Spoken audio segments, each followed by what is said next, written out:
चावल का packet GST, दाल की पैकेट जीएसटी, तेल का डब्बा जीएसटी, अब खाली सांस लेने पर जीएसटी लगाना बाकी है।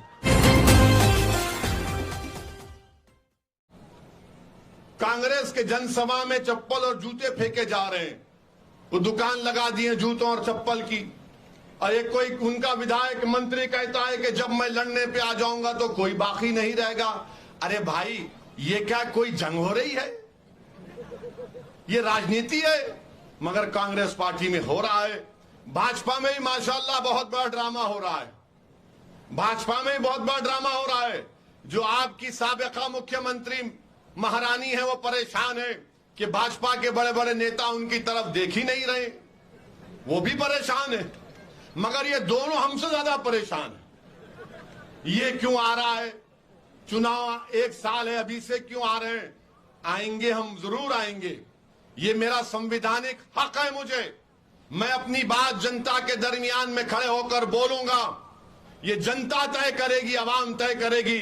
अगर मेरी बात में सच्चाई है, अगर जनता मेरी बात से मुतासर होती है, अगर आवाम अपने मासूम बच्चों के मुस्तकबिल के लिए फिक्रमंद है, अगर जनता ये चाहती है कि उनको सम्मान मिले, अगर वो जनता चाहती है कि हमको अपना हक मिले, तो जरूर एक सियासी ताकत और कुव्वत बनकर उभरेंगे। मेरे अजीज दोस्तों और बुजुर्गों, बीजेपी की सरकार देश में है और देश के प्रधानमंत्री ने ये तय कर लिया है कि भारत के युवाओं का मुकद्दर वो बेरोजगारी बनाकर रख देंगे। जितने युवा पूरे विश्व में, पूरी दुनिया में, अगर युवा बेरोजगार है तो भारत में है। मगर देश के प्रधानमंत्री से आप पूछो नौकरी के बारे में तो बोलेंगे भाइयों बहनों चाय पी लो। नौकरी किसी को नहीं मिलती। जब आप पूछेंगे महंगाई कंट्रोल क्यों नहीं कर रहे मोदी जी आप, तो बोलेंगे क्या मैंने राम मंदिर नहीं बना दिया? कोई गरीब बोलेगा कि किसान को उसकी धान की कीमत नहीं मिल रही है, तो मोदी जी बोलेंगे मैं अब ज्ञानवापी के पीछे पड़ चुका हूं। जब बच्चे जाकर बोलेंगे मोदी जी स्कूल नहीं खोले गए, तो मोदी जी बोलेंगे क्या मैं मदरसों का सर्वे नहीं करा रहा हूं? माने हर चीज को हमसे जोड़ देते हैं। तो देश के युवाओं को, राजस्थान के युवाओं को यह समझना पड़ेगा कि उनको बीजेपी ने क्या दिया और उनसे क्या छीन लिया। अगर कोई बच्चा स्कूल को जाता है, वो पेंसिल अगर खरीदता है तो पेंसिल पर देश के प्रधानमंत्री ने उस पर जीएसटी लगा दिया। पेंसिल के ऊपर, किताब के ऊपर। और देश के प्रधानमंत्री बोलते हैं मन की बात में कि टेंशन मत लो इम्तिहान में। वो मां बाप पर तो टेंशन में मर रहे हैं मोदी जी। वो अपने बेटी और बच्चे के स्कूल को भेजाने के लिए उसके पेंसिल पर आपने जीएसटी लगा दिया, किताब पर जीएसटी लगा दिया, चावल का पैकेट जीएसटी, दाल की पैकेट जीएसटी, तेल का डब्बा जीएसटी, अब खाली सांस लेने पर जीएसटी लगाना बाकी है।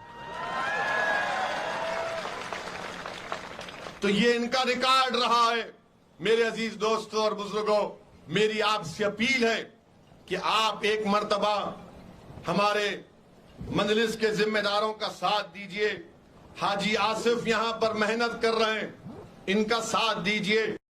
आप मुत्तहिदा तौर पर एक जगह पर जमा हो जाएंगे और तमाम कमजोर तबकात, चाहे हमारे दलित भाई हों या जो भी वंचित समाज के लोग हों, हम उन सबको साथ लेकर ये लड़ाई लड़ना चाहते हैं। मेरी आपसे फिर से गुजारिश है कि आप मजलिस को सरपरस्ती करिए, मजलिस का साथ दीजिए। याद रखिए, ये मैं अपने लिए नहीं लड़ रहा हूं, अल्लाह मेरी नीयत को जानता है। आपको अपने बच्चों के, बल्कि आपको नेता बनना पड़ेगा, आपको लीडर बनना पड़ेगा। आप कब तक कांग्रेस और भाजपा के पीछे चलेंगे?